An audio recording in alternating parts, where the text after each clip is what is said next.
अस्सलामुअलैकुम दोस्तों। आप जब अपने कॉलेज दौर में थे तो आप अपनी क्लास में बहुत अच्छा परफॉर्म कर रहे थे।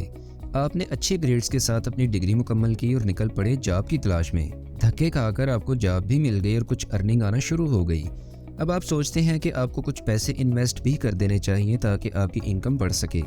तो जो सबसे महफूज तरीका आपको नज़र आता है वो बैंक के फिक्स डिपॉजिट का है, जिसमें पैसे जमा करवा कर आप साल का 5 से 6% प्रॉफिट लेते रहते हैं और मुतमईन हो जाते हैं। आपको अपना एक पुराना क्लास फेलो मिलता है जो कि बैक बेंचर था और मुश्किल से ही उसने डिग्री मुकम्मल की थी। लेकिन आप ये जानकर हैरान और परेशान रह जाते हैं कि आपका वो दोस्त इस वक्त एक करोड़पति है। आप उसकी कहानी सुनते हैं तो वो आपको बताता है कि डिग्री मुकम्मल करने के बाद उसे एक बहुत मामूली सी जॉब मिली थी, जहां से वो बहुत थोड़े पैसे कमा पाता था। लेकिन उसकी जॉब वाली जगह के करीब एक नया स्टोर खुला जो कि बहुत अच्छा परफॉर्म कर रहा था। उसने जब इस कंपनी पर थोड़ी रिसर्च की तो पता चला कि ये कंपनी बहुत सी जगहों पर अपने स्टोर्स खोल रही है और सभी बहुत अच्छा परफॉर्म कर रहे हैं। उसने इस कंपनी में तकरीबन 1.5 लाख रुपए इन्वेस्ट कर दिए और हर साल बाकायदगी से इस कंपनी में इन्वेस्ट करता भी रहा। अब वो कंपनी आने वाले सालों में अच्छा परफॉर्म करती जा रही थी और उसका पैसा भी बढ़ता जा रहा था और तकरीबन 10 साल लगे उसको करोड़पति बनने में। और आप सोचते हैं कि मैं अच्छी डिग्री लेने के बावजूद वहीं का वही रहा। तो स्टॉक मार्केट में इन्वेस्ट करना एक बेहतरीन तरीका है अमीर बनने का। यानी अगर आप अपना बिजनेस नहीं खोल सकते तो अपनी स्किल्स को इतना डेवलप करें कि किसी और के चल रहे बिजनेस में पैसा लगाकर आप भी अच्छा प्रॉफिट कमा सकें। तो आज की इस वीडियो में हम बहुत आसान जुबान में स्टॉक मार्केट को समझने की कोशिश करते हैं। तो आइए शुरू करते हैं। फर्ज करें आप कहीं जा रहे हैं और रास्ते में आपको अपना एक पुराना दोस्त मुदस्सर मिल जाता है। आप कहीं बैठकर गपशप लगाना शुरू कर देते हैं। आप उससे पूछते हैं कि वो आजकल क्या कर रहा है, तो वो कहता है कि वो एक नट बोल्ट की फैक्ट्री चला रहा है और उसे अपने बिजनेस को एक्सपेंड करने के लिए 10 लाख की इन्वेस्टमेंट की जरूरत है। अगर तुम इन्वेस्ट कर सको तो बहुत बेहतर होगा। बदले में मेरी कंपनी से शेयर तुम्हें मिलता रहेगा और तुम्हें कोई काम भी नहीं करना पड़ेगा। आप उसे कहते हैं कि मैं सोच कर बताता हूँ। उससे अगले दिन आपको एक और पुराना दोस्त जुहेब मिल जाता है। आप उसके साथ भी बैठकर गपशप लगाना शुरू कर देते हैं और आप उससे पूछते हैं कि वो क्या कर रहा है, तो वो कहता है कि मैं बिस्किट की फैक्ट्री चला रहा हूँ और मुझे अपना बिजनेस एक्सपेंड करने के लिए 10 लाख की इन्वेस्टमेंट चाहिए। अगर तुम इन्वेस्ट कर दो तो बहुत बेहतर होगा। बदले में मेरी कंपनी से शेयर तुम्हें मिलता रहेगा और तुम्हें कोई काम भी नहीं करना पड़ेगा। आप उसे भी कहते हैं कि मैं सोचकर जवाब दूंगा। घर वापस आकर आप दोनों की ऑफर्स पर बहुत गौर करते हैं और सोचते हैं कि मैं किस दोस्त की कंपनी में इन्वेस्ट करूं। मेरे पास तो सिर्फ 10 लाख ही हैं, जिससे किसी एक दोस्त की कंपनी में ही इन्वेस्ट हो सकता है। दोनों दोस्त हैं भी बहुत अच्छे और आप फैसला नहीं कर पा रहे। लेकिन फिर आपको एक आइडिया आता है। आप एक मैसेज तैयार करते हैं कुछ इस तरह का: प्यारे दोस्त, अस्सलामुअलैकुम। तुम्हारी इन्वेस्टमेंट की ऑफर बहुत अट्रैक्टिव है, लेकिन मुझे कुछ सवालों का जवाब चाहिए ताकि मैं बेहतर फैसला कर सकूं। और वो सवाल ये हैं। पहला सवाल: पिछले साल तुमने कितने रुपए की सेल की, यानी नेट सेल? दूसरा सवाल: इस सेल में तुम्हारा प्रॉफिट कितना हुआ, यानी नेट प्रॉफिट? तीसरा सवाल: क्या तुमने बिजनेस के लिए किसी से उधार लिया हुआ है? अगर हाँ तो कितना?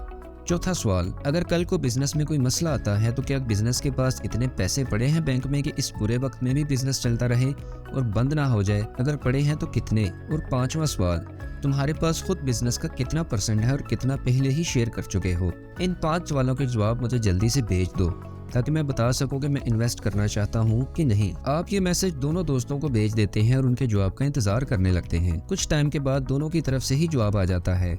मुदस्सर बताता है कि उसकी कंपनी ने पिछले साल 10 लाख की सेल की और नेट प्रॉफिट तमाम खर्चे निकालकर 3 लाख कमाया। अब तक का उधार सिर्फ 50,000 रुपये है। कंपनी के बैंक अकाउंट में 2 लाख रुपए बुरे वक्त के लिए हमेशा पड़े रहते हैं और मेरे अपने पास बिजनेस की परसेंटेज 95% है। जबकि जुहेब उसे बताता है कि उसकी कंपनी ने पिछले साल 10 लाख की सेल की और नेट प्रॉफिट तमाम खर्चे निकालकर 1 लाख रुपए कमाया। अभी तक का उधार 6 लाख रुपए है और बुरे वक्त के लिए कंपनी के बैंक अकाउंट में सिर्फ 10,000 रुपए पड़े हैं, जबकि मेरे पास बिजनेस की परसेंटेज 10% है। अब आपके सामने स्क्रीन पर मुदस्सर और जुहेब दोनों की कंपनीज का डाटा नजर आ रहा है। आप मुझे बताएं कि आप अगर इन्वेस्ट करना चाहें तो किसकी कंपनी में करेंगे? ऑब्वियसली मुदस्सर की कंपनी में, क्योंकि उसकी कंपनी की परफॉर्मेंस जुहेब की कंपनी से बेहतर है। दोनों ने सेल तो एक जैसी की, लेकिन मुदस्सर की कंपनी ने प्रॉफिट ज्यादा कमाया। उधार कम है और बैंक में भी 2 लाख रुपए पड़े हैं और 95% बिजनेस उसके अपने हाथों में है और किसी के साथ उसने शेयर नहीं किया, जो कि एक अलामत है अच्छी परफॉर्म कर रही कंपनी की। तो दोस्तों, आपने भी जब किसी कंपनी में इन्वेस्ट करना हो, उसके शेयर्स खरीदने हो, तो यही क्राइटेरियाज आपने चेक करने होते हैं। सबसे पहले तो पिछले 10 साल की उसकी सेल्स देखें कि हर साल सेल्स बढ़ रही हैं या कम हो रही हैं या कम ज्यादा होती रहती हैं। तो अगर सेल्स हर साल बढ़ रही हैं तो दूसरे स्टेप पर आ जाए और उसका 10 साल का प्रॉफिट चेक करें प्रॉफिट भी सेल्स के साथ साथ बढ़ना चाहिए, ना कि कम ज्यादा होना चाहिए। जब ये दोनों चीजें ओके हो जाएं तो फिर उस कंपनी की बोरोइंग यानी उधार चेक करें कि ये कंपनी कितना उधार लेती जा रही है। वैसे अच्छा परफॉर्म कर रही कंपनीज का उधार अमूमन साल के साथ बढ़ता जाता है, लेकिन इससे आपने परेशान नहीं होना, क्योंकि इस उधार को काउंटर करने के लिए अगली चीज जो आपने चेक करनी है वो इस कंपनी के रिजर्व्स हैं। इस कंपनी के रिजर्व्स भी हर साल बढ़ते रहने चाहिए और हमेशा उधार से ज्यादा होने चाहिए, ताकि मुश्किल वक्त में कंपनी उधार भी चुकाने के काबिल हो और बिजनेस चलाने के भी। और आखिर में आपने ये देखना है कि कंपनी के मालिकान के पास बिजनेस की कितनी परसेंटेज है। इसको प्रमोटर्स परसेंटेज कहते हैं कि जितनी ज्यादा होगी उतना ज्यादा बेहतर होगा। इसके बाद आपने जो चीज चेक करनी है उसे पीई रेशियो यानी प्राइस अर्निंग रेशियो कहते हैं।